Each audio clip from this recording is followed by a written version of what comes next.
ایمان پلورونکي 122مه برخه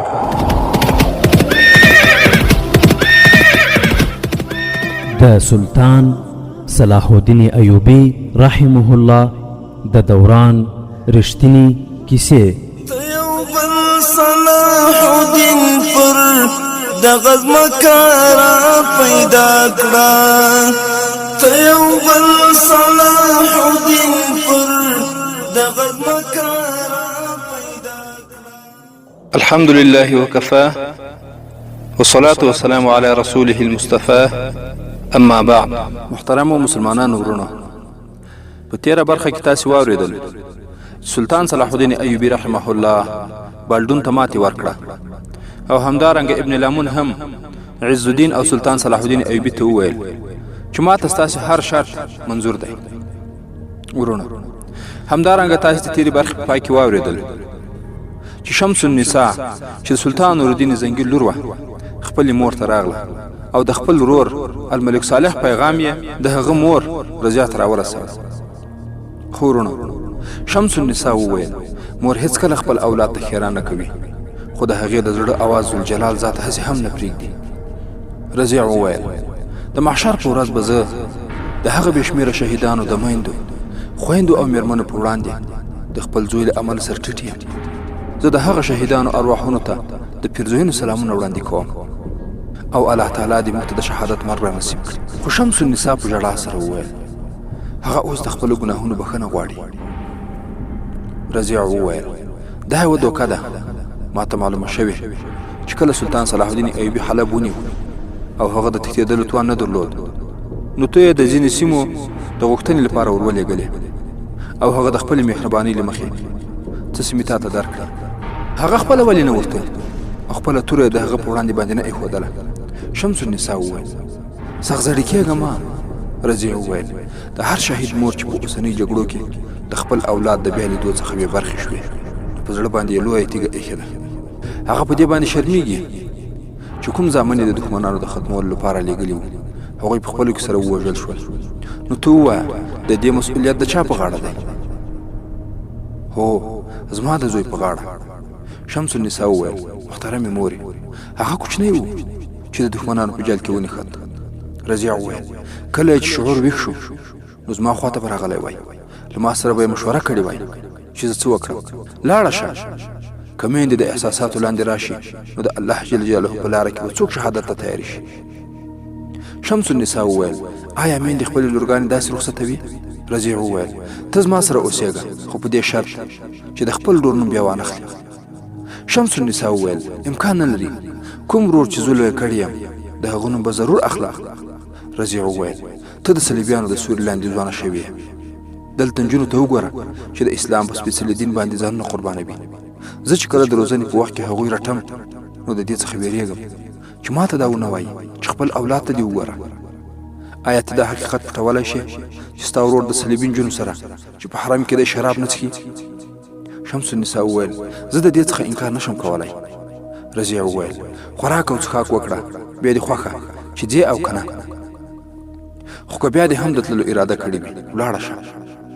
خو ورور ته دې ووایه نور د الله تعالی څخه وویرېږه، خپل دښمن وپېژنه. ما درته خپلې شیدې وبښلې، خو یاد ولره چې د شهیدانو وینه درته هیڅوک نشي بښلی. کاشکې ستاسې په سینه کې د صلیبیانو او یهودانو غشی لګېدلی وای، نو زه به په منډه منډه درغلی وای او مړی به مې د خپلې سینې سره لګولی و او د مېشته به مې راوړی وای او د خپل پلار تر څنګ به مې خاورو ته سپارلی وای او په فخر سره به مې په هر ځای کې ویلی وای چې دا زما د شهید زوی قبر دی. خو اوس به خلکو ته څه وایم؟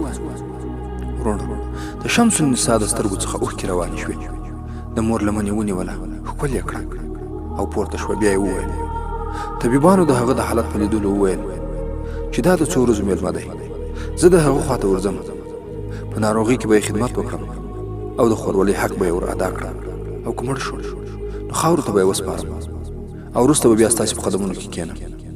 رضیع وخندل، بیا یې وپوښتل د څه لپاره؟ شمس النساء وویل د الملک صالح په بدل کې تاسې ته یې زوی در کوم چې د الله تعالی په لاره کې شهید شي او بیا د هغه په قبر باندې ودرېږي او په فخر سره ووایي چې دا زما د شهید اولاد مزار دی. زه بیرته راځم. زه پټ سترګې راغلی وم، خو اوس په غړولو سترګو ځم. الله تعالی محافظ او ناصر شو. رضیه شمس النساء ته کتل چې له دروازې څخه ووتله. بیا هغه پاڅېدله، د دروازې په لور روانه شوه. دروازه یې پرانیستله. رضیه بیا دروازه بنده کړه او په ژړا شوه. په دې وخت کې خدمتګاره راغله او ورته ویې ویل. هغې څه خوراک او څښاک هم ونه کړ او لاړه. ورونو، دا وه د رضیې لور شمس النساء چې د خپل ورور د بښنې لپاره خپلې مور ته راغلی وه. ورونو، هلته بیا سلطان صلاح الدین ایوبي چې کله ابن لامون بې وسلې کړ او د هغه مرکزي کلا د فوجي بندیانو په لاس باندې له خاورو سره برابره کړه، چې په دې لښکر کې ورسره د تړون سره سم د الملک صالح پوځیان هم ملګري. وروسته له دې جګړې بیا سلطان صلاح الدین ایوبي بالډون ته ماتې ورکړه او هغه په ډېر بد حالت کې له میدانه څخه وتښتېد. ډېر کم پوځ خلاص شو. دا د سلطان صلاح الدین ایوبي د استخباراتي ادارې کارنامه وه. ورونو، د صلیبیانو د بادشاه بالډون دا دویمه ماتې وه. له دې وړاندې هغه د سلطان صلاح الدین ایوبي د ورور الملک العادل له لاسه هم همداسې ماتې خوړلې وه. اوس د پورته کېدلو وړ نه و، خو هغه په دې محاذ کې یوازینی صلیبي بادشاه هم نه و، بلکې نور بې شمېره بادشاهان هم وو چې په خپلو کې یو د بل دښمنان وو. خو د ټولو دښمن سلطان صلاح الدین ایوبي و. نو له دې امله یو د بل سره مرستې هم کولې او د هر یو په زړه کې دا و چې خپله ځان ته سیمې ونیسي. په همدې خاطر یوازې د الملک العادل او وروسته بیا د سلطان صلاح الدین ایوبي په خلاف میدان ته راووت. له هغه سره د وسایلو او پوځیانو کمی هم نه و، خو بیا هم د 1188 میلادي کال د اکتوبر په میاشت کې یې ماتې وخوړه. د صلیبیانو بادشاه بالډون د څه وخته تېرېدو وروسته خپل پوځ او لښکر سره بیا راټول او کله چې په دې خبر شو چې سلطان صلاح الدین ایوبي د الملک صالح د پوځ په مرسته یرغل وکړ او ابن لامون د هغه په وړاندې خپله وسله کېښوده او قاره یې حصار کلا یې ورانه کړه، نو هغه ته دا اندېښنه پیدا شوه که چیرې مسلمانان په خپلو کې سره یو ځای شول نو زموږ خیر نشته. په همدې خاطر هغه یروشلم ته ولاړ تر څو هلته یو ځل بیا د صلیبي واکمنانو کنفرانس راوغواړي او د راتلونکي په هکله باندې پلان جوړ کړي. کله چې د کنفرانس راوغوښت، په دې کنفرانس کې د صلیبیانو مهمو چارواکو ګډون کړی و تر څو ټول په یو وخت خپل کار په وړاندې باندې بوځي. بالډون په کنفرانس کې وویل، آیا تاسو په دې خبر یاستئ چې مسلمانان بیا سره یو ځای کېږي؟ تاسو الملک صالح خپل ملګری بولئ، حال دا چې هغه خپل پوځ سلطان صلاح الدین ایوبي ته ورکړی. ورونو، فلیپ اګسټس وویل، د ابن لامون ماتې زموږ ماتې ده. که چیرې تاسو په هماغه وخت کې د ابن لامون سره مرسته کړې او په سلطان صلاح الدین ایوبي مو د شا لخوا برید کړی وای، نو اوس به داسې حالت نه و. بالډون وویل، لکه څرنګه چې تاسو ته معلومات نشته سلطان صلاح الدین ایوبي ولې تل خالیت ته وګرځېده، همدارنګه ما ته هم معلومه نه شوه. ګی اپلوزینان وویل، ستاسې د جاسوسي نظام ګډوډ او فلج دی، که نه دا خو لوی لښکر و، موږ خو د جګړې له میدان څخه ډېر لرې وو. بالډون وویل، زه په خپله غلطي اعتراف کوم چې یو مسلمان جاسوس ما سره و او هغه ما بې ضرره انسان ګاڼه، خو کله چې زه پرې پوه شوم نو هغه مې ونیو او په بند کې مې واچوه او بیا هغه له بندیخانې څخه وتښتېد او سلطان صلاح الدین ایوبي یې خبر کړ. اوس په دې فکر کول پکار دي چې د سلطان صلاح الدین ایوبي او الملک صالح ترمنځ چې کوم تړون شوی هغه څرنګه مات کړو. د صلیبیانو یو بادشاه وویل، تاسې ټول پوره تجربه لرئ او ښه پوهیږئ چې مسلمانان څرنګه خپلېږي او څه ډول یو له بله سره جنګول کېږي. اوس ولې تاسې د مسلمانانو کمزوري هېره کړې ده او یا سترګې پټوئ؟ کوم وخت چې صالح کوچنی و موږ د هغوی مشاورینو، وزیرانو او قمندانانو ته ډالۍ ورولېږلې او د ځان ملګري مو کړل او د هغوی په وسیله مو هر څه کول. اوس چې الملک صالح ځوان شوی، د هغه په لاس کې نیول اسان کار دی. په هغه خپله پخوانۍ وسله استعمال کړي، د مال او دولت سره ښکلې نجونې هم د هغه حرم ته ورولېږئ او هغو نجونو ته ښې لارښوونې هم وکړئ چې له هغه سره د بادشاهي او واکمنۍ نشه هم را پیدا کړي. پرته له ځنډه به ستاسې ملګری شي او هغه د سلطان صلاح الدین ایوبي ملګری هم کېدای نشي او دا هم له ذهن څخه وباسئ چې تاسې به د پوځي قوت په وسیله حلب خپل کړئ، ځکه په دې سیمه کې د سلطان صلاح الدین ایوبي ملګری پوځ پروت دی. د ملک عادل او ملک صالح له پوځ پرته له هغوی سره د موصل او حرن پوځ هم دی، نو هغه به د ټولو پوځونو قیادت خپل لاس کې واخلي. د دې په پایله کې که هغه په موږ باندې بریالی نشي نو بیا به مو هم د هغه ځای واکمنان له لاس څخه ووځي. زموږ دفاع کول مسؤلیت دی. موږ خپل پوځ مختلفو سیمو کې خپور کړی او دا به ګورو سلطان صلاح الدین ایوبي محکوم لوري ته ځي او د هغه اراده څه ده. ورونو، په دې کنفرانس کې فیصله وشوه چې د الملک صالح سره یو ځای بیا اړیکې ونیول شي او هغه تر خپل اثر لاندې راوستل شي.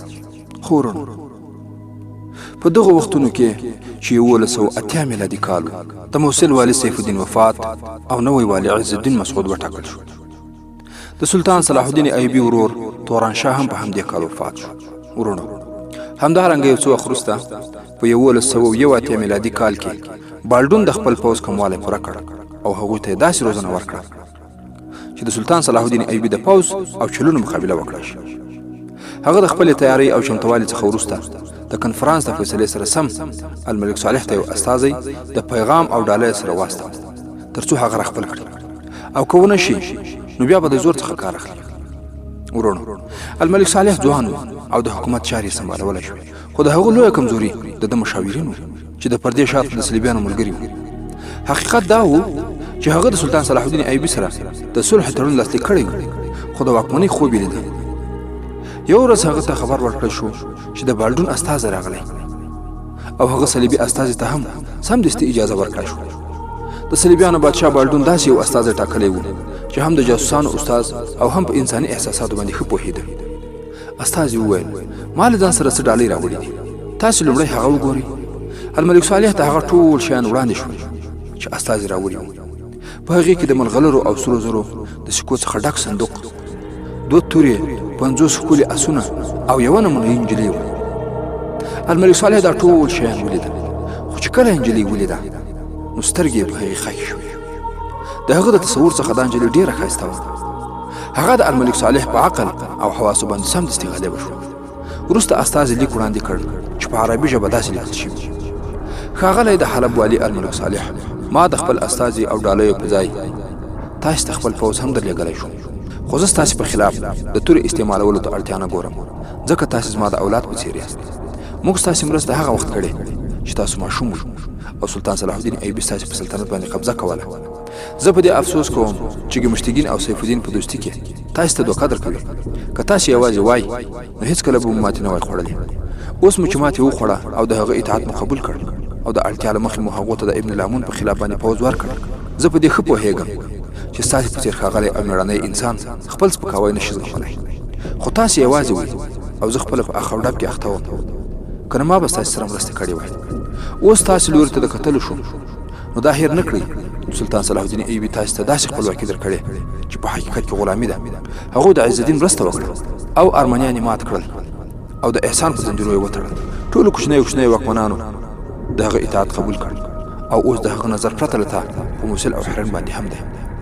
لږ په دې غور وکړه، هغه د مصر څخه زموږ په خلاف باندې فوز له ځانه سره روان کړی و، خو هغه په تلخالد باندې یرغل وکړ او تاسې هم ورسره مرسته وکړه او د هغې څخه وروسته بېرته مصر ته ولاړ او د هغه د تګ مقصد موږ ته خپلو جاسوسانو داسې بیان کړی چې لویه شتمني یې له ځانه سره یوړه او هلته یې ذخیره کړه.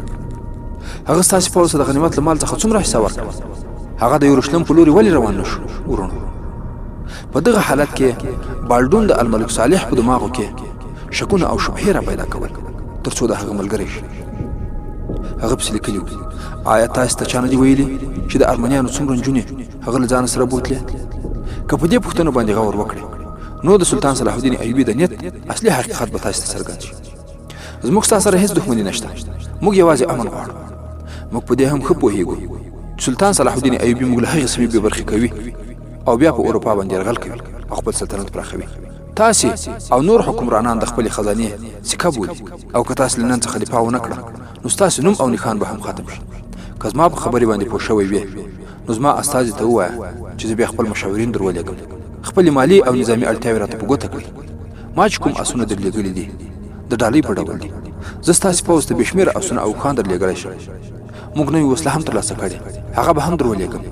تاسو له سلطان صلاح الدین ایوبي سره کړی تړون مه ماتوئ، خو د پردې تر شا د خپل دفاع لپاره تیاری هم وکړئ. موږ په دې اړوند ستاسې سره هر ډول مرستې ته تیار یو.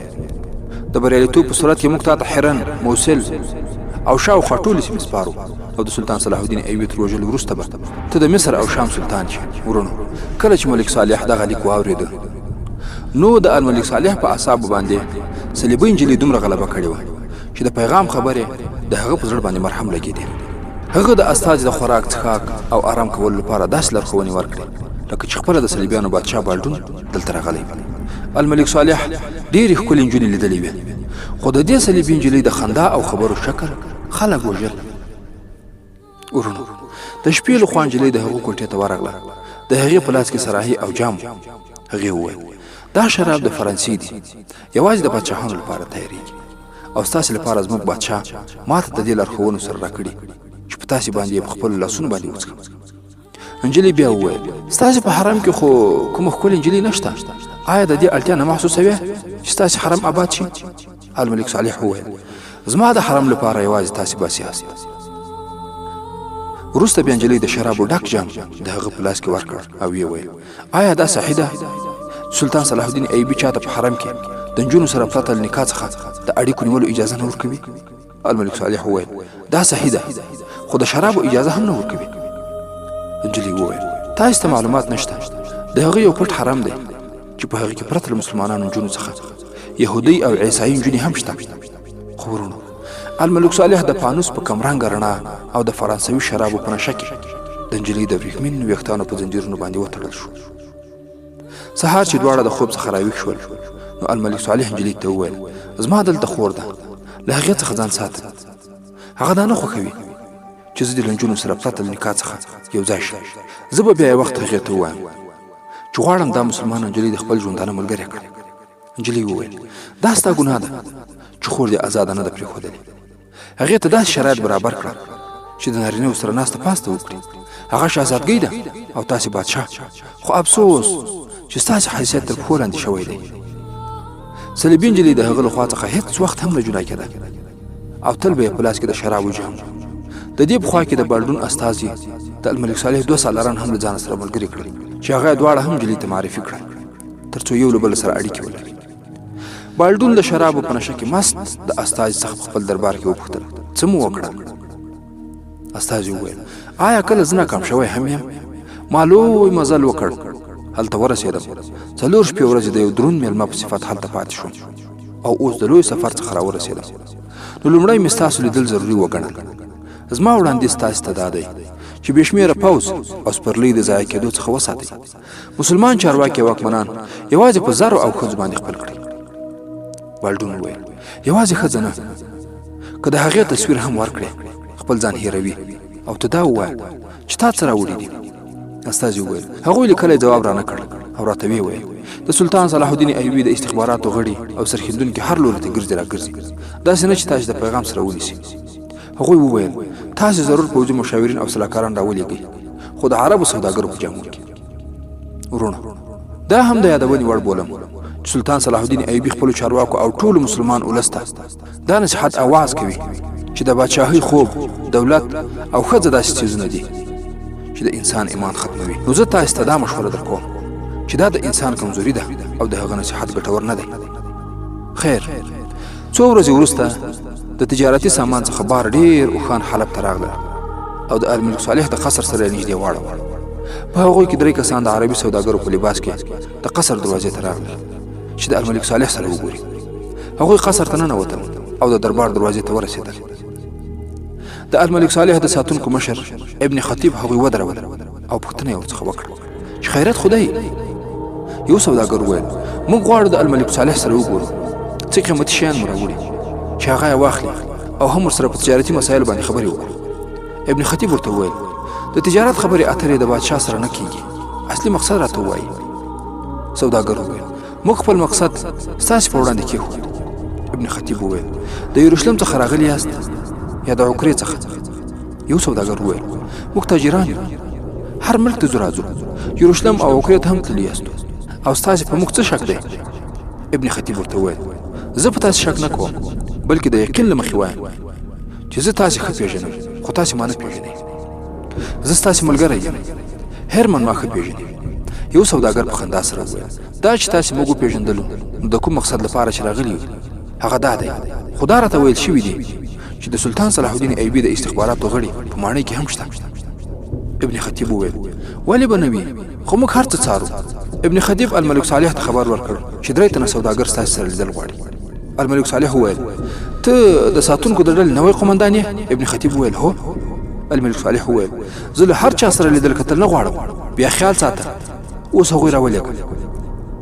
خیر، وروسته 3 واړه سوداګر دربار ته ننوتل او د الملک صالح سره خبرې پیل کړې. په په الملک صالح مخکنی استازي او وروسته ډیر کار پر انجلۍ کړی او هغه پوره چمتو چې د سلطان صلاح الدین ایوبي په خلاف باندې قدم پورته کړي. په همدې شپه ابن خطیب د حلب د جماعت د خطیب سره کېناست او هغه ته وویل چې الملک صالح یو ځل بیا د صلیبیانو په لمه کې ونښت. ما تاسو ته مخکې د استازي او د ډالۍ خبر درکړی او اوس د سوداګرو په نامه د صلیبیانو د بادشاه بالډون لخوا د دې مقصد لپاره نور استازي او سلاکاران راغلي دي چې د دواړو ترمنځ تړون لاسلیک شو. ورونو په دې وخت کې جومات ته د الملک صالح ځانګړی خدمت کوونکې میرمن راغله. هغې وویل د کومې ورځې څخه چې نوې صلیبي نجلۍ راغلې د الملک صالح رویه او سلوک بالکل بدل شوی. هغه د شپې او ورځې نه شوی او ځینې وخت داسې خبرې کوي لکه ماشوم. نو تاسې بیا سلطان صلاح الدین ایوبي ته خبر ورکړئ چې الملک صالح د صلیبیانو لاسته ورغی. نو اوس څه کول پکار دي؟ ابن خطیب وویل تر څو چې دا خبره قاهرې ته ځي او بیا هغوی غور پرې کوي او څه پلان جوړوي دا هفتې او میاشتې وخت نیسي، نو کار به دلته خراب شوی وي. د الملک صالح خدمت کوونکي وویل زما نظر خو دا دی چې تر ټولو لومړی باید دا نوې صلیبي نجلۍ ورکه شي او که نه د الملک صالح دماغ به داسې خرابېږي چې کېدای شي بیا د هېڅ فیصلې اهلیت هم ونه لري.